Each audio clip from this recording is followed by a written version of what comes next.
musharaxa golaha deegaanka degmada Gabiley ee ardayga beesha Bahadal musharax Liban Axmed Cali Maxamed Axmed Sanguub oo maalmihii u dambeeyay socdaal xooggal noqosho ah ku marayay deegaanada gobolka Gabiley ayaa maanta gaaray deegaanka Saarey ee degmada Gabiley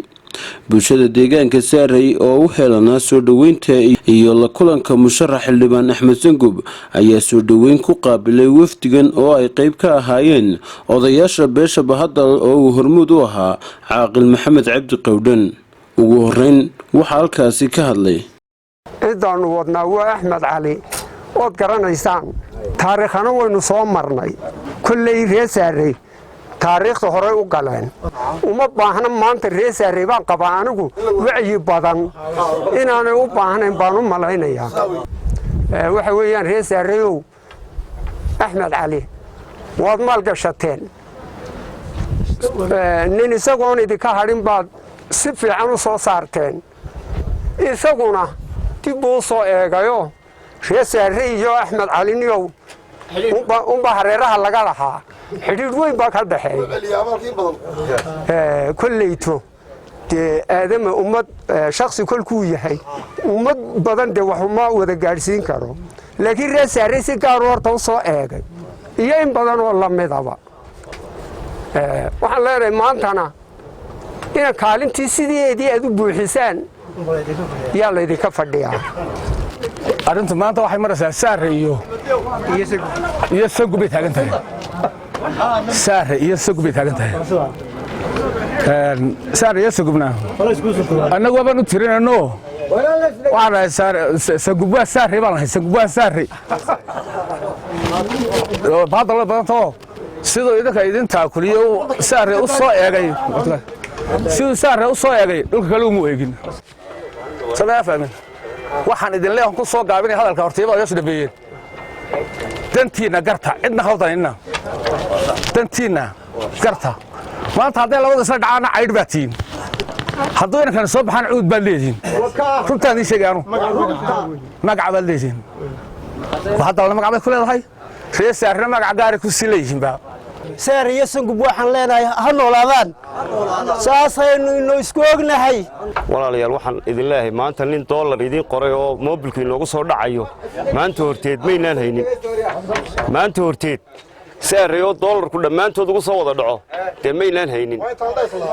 waayo maanta nin kasta jeebkiisa dollar buu ugu soo dhaca waxay noo suurtageliyay waa Maxamed waa Axmed Cali weeyaan marka waxaan idin leeyahay wax kasta oo dan dawladda inaga jirta isaga inoo soo saaray isaga aan taageerno oon bisinka u qabanno oon shifaysanno yaa oo Saarey waanu ku tumanay sidii loogu tumayay Saarey ha noqoto Maxamed Cali codkiina wax sheegi doono bedeli doono sida fiican doo dhageysanaysaan iyo sida u fadhidaan aad iyo aad baan idinku mahadnaqaynaa war iskuulkaas maanta fadhisaan lahayo ma faraan lahaatan Axmed joogin mushaarka isaga ka bixinaya macallimiinta siinay waxaan leeyahay hadaba intii halka joogto Saarey baan guud ahaan idinka leeyahay kolkay manaafacaadka Saarey tahay waad wada leedihiin laakiin reerana waad kala tihiin warintiina kale ku dhex jirtay ee raayaday koow ka tahay codka si Axmed baad ku xaqleh ya raayaday koow ka tahayna codka Axmed baad ka xaqlan walba waxaan leeyahay odayaashii u codeeyay waa kuwa jooga ee 14kii ninaan u saaray de qaybna maanta ila joogta ajooratii baan aniga la keenay de wax soo saarana dhulkii baan qaatay waagaydii bari waad arkaysaan maanta Sanguub cidda ma weydiinayo waxa soo gala degmada ama gobolka de ka horeeyay weey way indhiba maanta u baxay shalay laakiin badan waay maxaa jiro la meel walba iska hubsanay waaga u bariiday sidoo hoogaga dib u faahnayda ku weydiisinay iyadoo la mid la caadi wixii dhagaa xig u beeyay xagan meeyay ya laakiin maanta loo jeestaan u deeganaayo u dadkii wada gaarsiiyay hadda la ilaahay ya insha Allah ilaahayna waxaan ka rajaynaynaa codkeena ku xirantay talada Allah qaadano inaan codka ugu ridnay ku xirantay soo bixiiso iyo ilaahay oo isku xidhno oqaashi Bahadal oo dhamaystiran waa kuwa halka jooga odayga weyn weyn oo halka jooga waxa weeye ay odayaasha soo saareen weligeedba waxa dadka ummadba u taliso odayaalba u taliyeen waxay odayaal hoggaankaasi wuxuu soo saaray waa xalaal weeye shaabada ay ku dhuftaan sidii official oo heer sare u tahay tusaalaan idin siinaya doorashadii u dambaysay lafteeda odayaashu way ka taliyeen in allaala intii feerajeexda ahayd way daadatay halkan mucjisaa ku jirta marka hogaankeenna inaan ixtiraanno wey ciidaasaanu haysanaa idinkumana cusbi waxaan ilaalinaynaa waa midnimada reerka wey reerku ciday doorteen dee waa axmed cali wey aniguna sharafta odayaasha waan ilaalinayaa sharafta shacabkaygaan ilaalinayaa waxaan rajaynayaa insha allahu tacaala sidaa warka laydinku caddeeyey inaad u qaadataan ee ah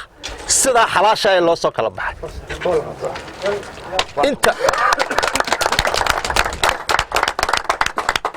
inta lugta haysa ama feerajeexda ama ina daba socotana loo caqli celiyo 11 bisha waxaan ugu dhamaanayaa toolnimadu halkaygun bay ahaanaysaa waa maxamed cabdi cumar maxamudiin gobolka Gibiley